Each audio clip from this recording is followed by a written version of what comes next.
The Quad-Stage Supercell, Mayfield Tornado, 10th of December, 2021. At 8:54 p.m. CST, in Woodland Mills, Tennessee, the tornado touches down, just 2 miles from the Tennessee-Kentucky border.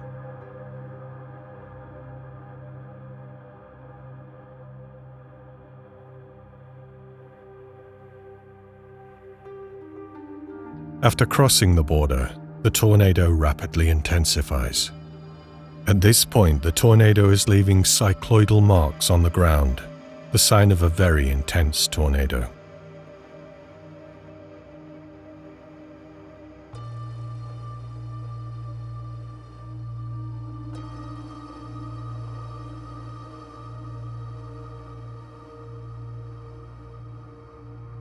The tornado approaches the small town of Casey, where it does EF4 damage and claims its first victim.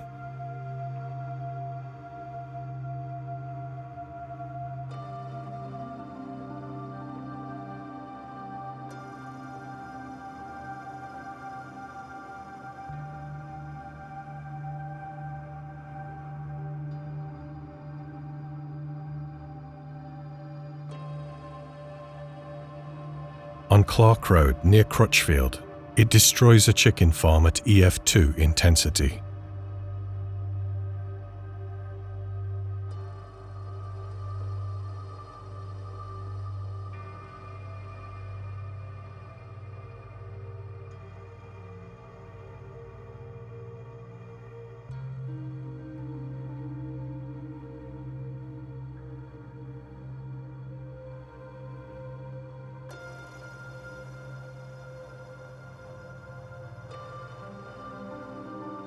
Though largely in a rural area, some isolated buildings are still impacted.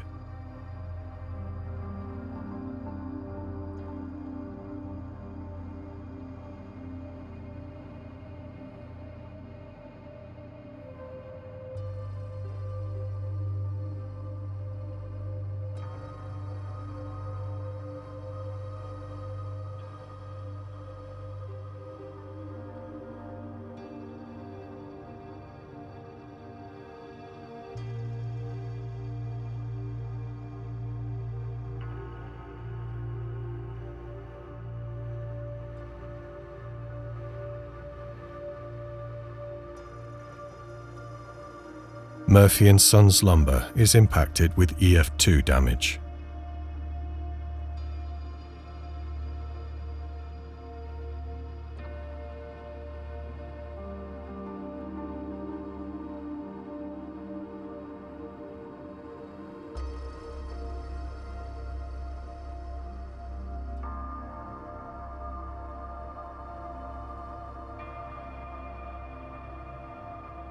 As the tornado approaches the outskirts of the southwest side of Mayfield and the north of Wingo, its radar signature shows a textbook hook echo.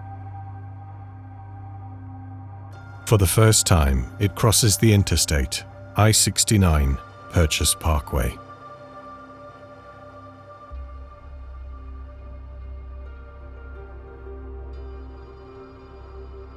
With incredible force, the tornado impacts Mayfield Consumer Products, the candle factory, causing complete destruction and the loss of 8 lives at EF4 damage.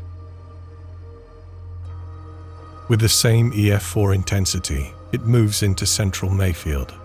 It destroys homes, businesses, banks, the courthouse. In and around Mayfield, 22 lives are lost. Many hundreds are injured. The peak tornadic winds are measured at 188 miles per hour, or 303 kilometers per hour. On the northeast side of Mayfield, near Mayfield-Graves County Airport, a Dollar General and an RV park are impacted. Several lives are lost and homes are destroyed. For the second time, the tornado crosses the interstate.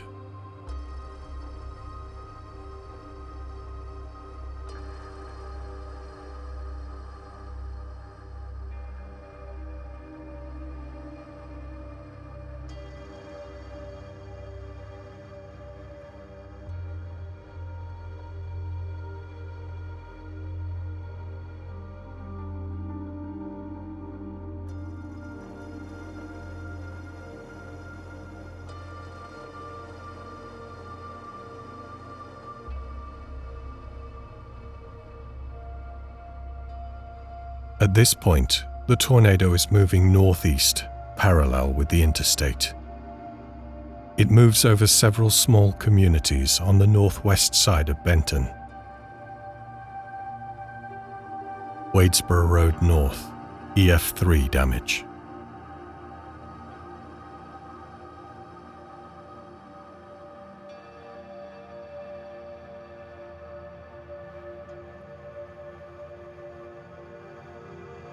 It moves over Pleasant Valley Church and Oak Shadow Lane, causing EF2 damage.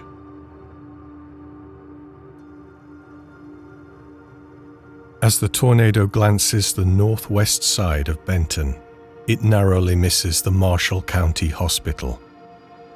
Mayfield's own medical center had been devastated in the tornado, along with its police and fire departments.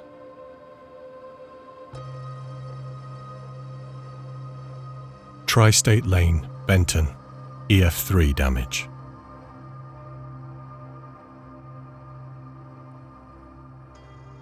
It impacts the south side of Bryensburg, causing EF2 damage.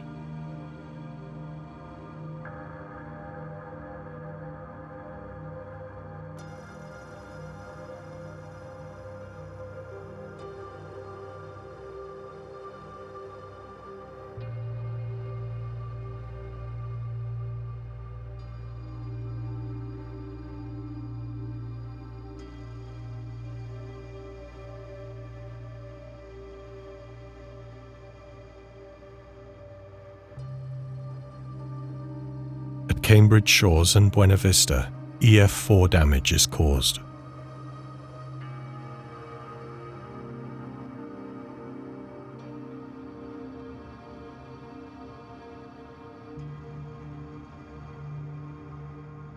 The tornado moves across Kentucky Lake, towards the Land Between the Lakes National Recreation Area.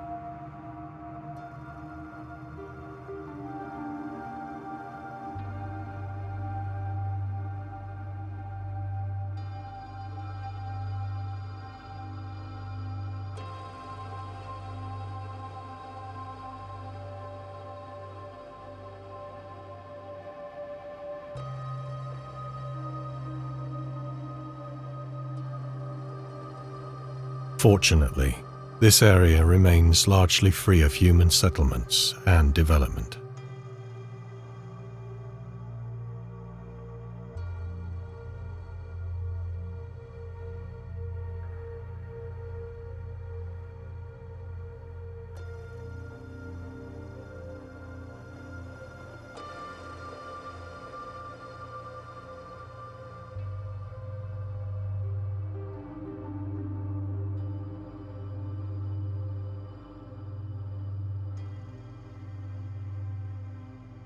It now crosses Lake Barkley and towards Eden Bay, causing EF3 damage.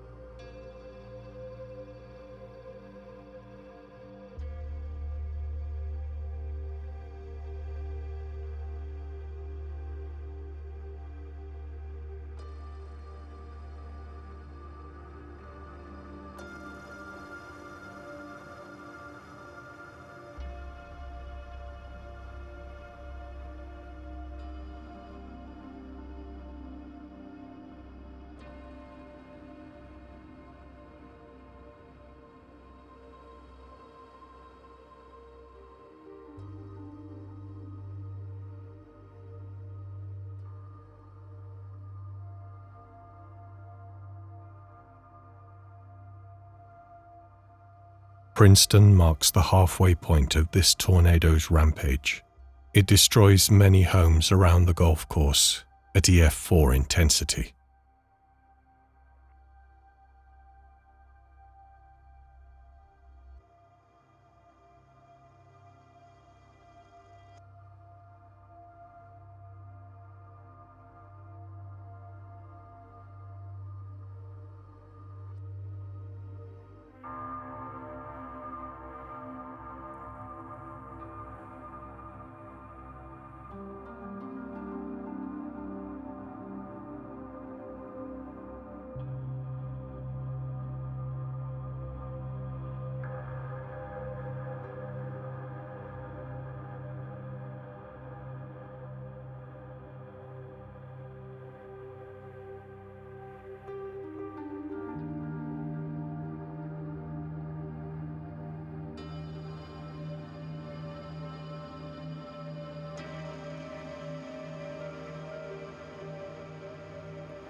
Dawson Springs is impacted with EF4 intensity. Homes, businesses, factories. A path is carved through the town, just like Mayfield. Once again, there are many fatalities and injuries.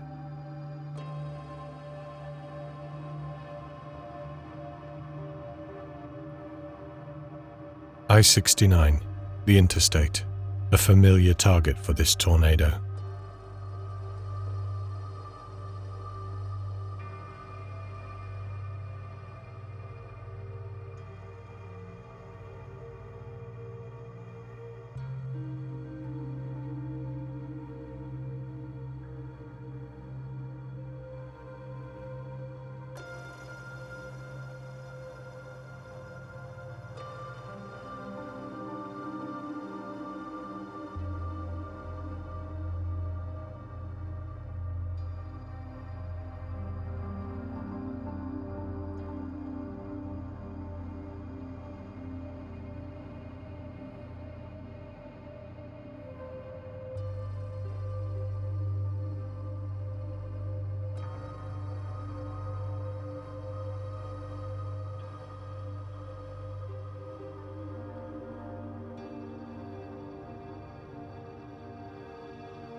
The small community of Barnsley between Earlington and Morton's Gap is now impacted with EF3 damage.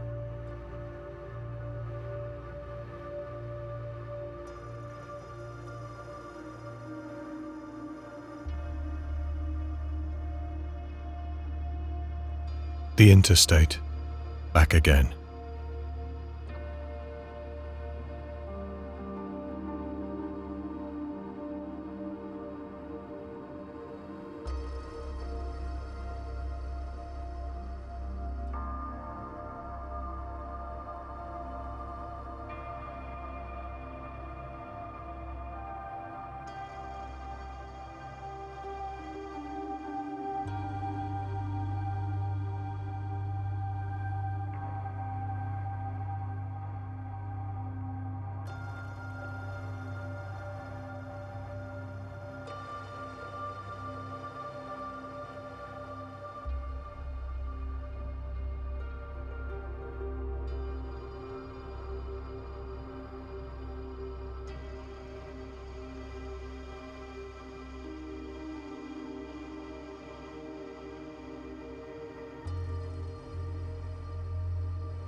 Briar Creek, EF4 damage.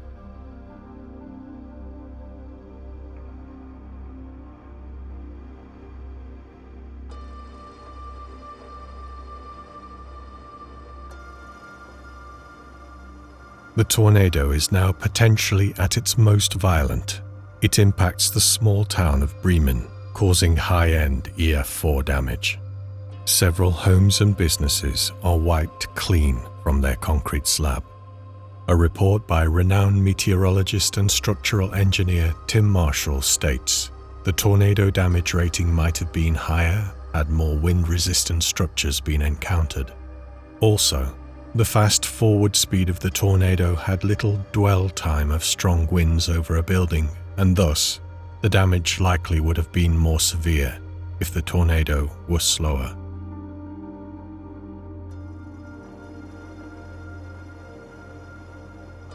Despite being 3/4 of the way through its lifespan, the tornado is still violent.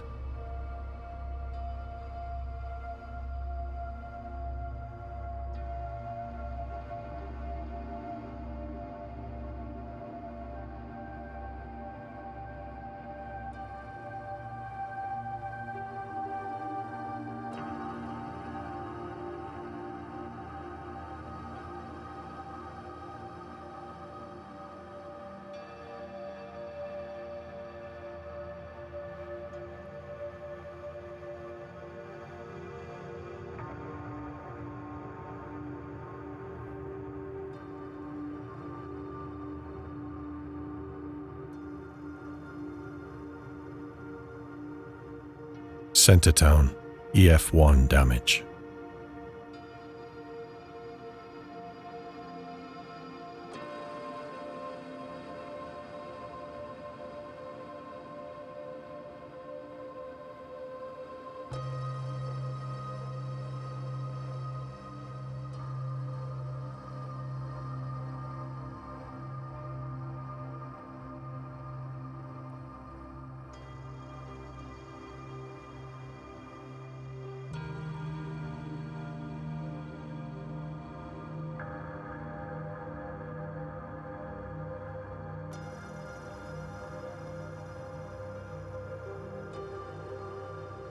Hartford, EF3 damage.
Midkiff Cemetery, Hartford, EF2 damage.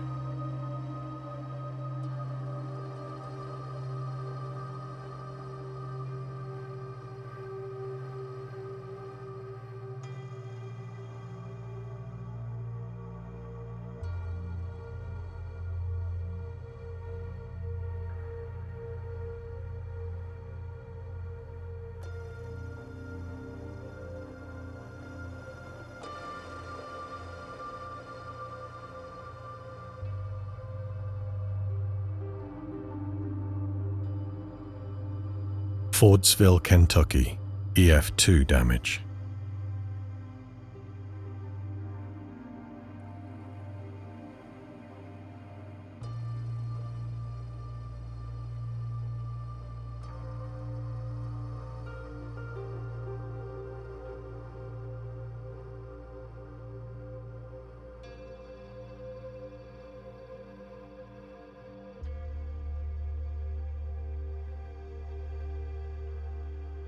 The tornado is now approaching the end of its life cycle. Though significantly weaker, it still does EF1 damage over the Falls of Rough.